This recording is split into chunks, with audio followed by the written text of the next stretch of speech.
amigos. Ang pag-ibig na dinuhos ko sa'yo.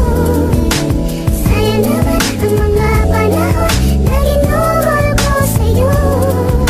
Mababalik ko lang ang ating nakaraan. Yan. Di na sana dapatin sa ganito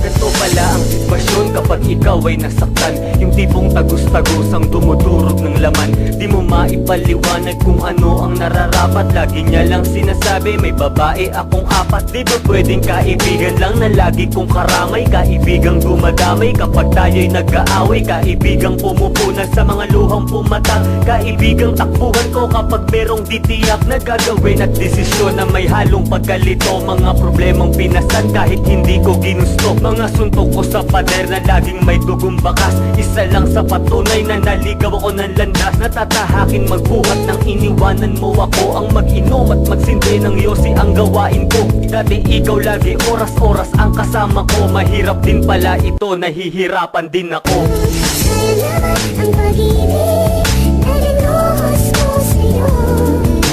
Sayang naman ang mga panahon na ginugol ko sa'yo. Mababalik ko lang ang ating nakaraan.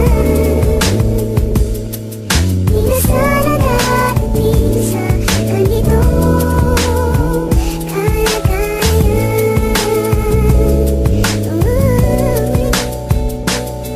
Pinilit ko na pagtakpan ng puso sa isipan ko. Sa madaling salita, niloko ko ang sarili ko. Yun ay nang dahil din sa'yo, kaya hindi ako napanatag. Sa oras ng pagtulog, boses mo ang bumabagabag sa isipan ko. Kaya minsan ay lagi ng puyat. Di daw ako tumataba at bakit daw pumapayat? Siguro daw ay nagtitake ako ng bawal na gamot. Di ba pwedeng nagda-diet lang sa pagkalungkot? Dahil di pa humihilom ang sugatan kong puso. Kontrolado pa rin ang isipan ko, ang pagkatusok. Isa kang parte ng buhay ko na nagpapalakas. Kaya ngayon balot pa rin ako ng matinding dahas. At ang bakas ng mga sugat sa'kin ay sariwa pa. Kaya ngayon pipilitin ko na makaiwas na. Isang paalala lang ang nais kong ipahatid. Minahal kita ng sobra, ikaw lang ang pumatid. Sayang naman ang pag-ibig na dinuhos ko sa'yo. Sayang naman ang mga panahon na ginugol ko sa'yo.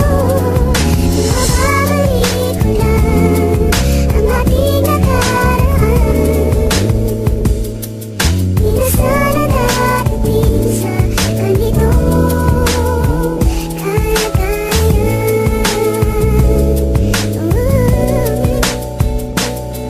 At ngayon tila ko nagising sa pagkakahimbing. Isang diwata ang umakay sa aking pagkakalasing at pumutol sa mga bisyong kanyang iminahika. Siya pala ang sumasagi at nagmemensahe na tumigil na ako sa kakaisip sa kanya. Dahil lang siyang totoo, marami pa nga daw iba. Di naman masamang maniwala sa sinabi niya. At walang mawawala kapag pinakinggan ko siya. Siguro eto na ang tamang panahon para magbukod. Ang mga baluktot itutuwid ko na ngayon. Ang alaala niya, isa-isa ko nang itatapon. Di ko nabibigyan ng halaga ang bakas ng aming kahapon. Kaya tapusin na ito ang bangungot na nagpapahirap sa aking buhay. Puro pait lang ang aking mga nalalasap. Sayang naman ang pag-ibig na binuhos ko sa'yo. At sayang din na mga oras na ginugol ko sa'yo. Paalam.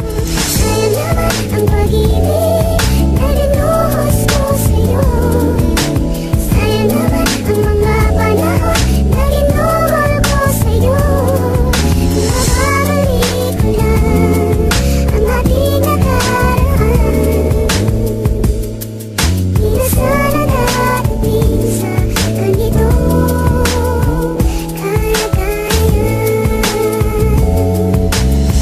Rizal G. Family.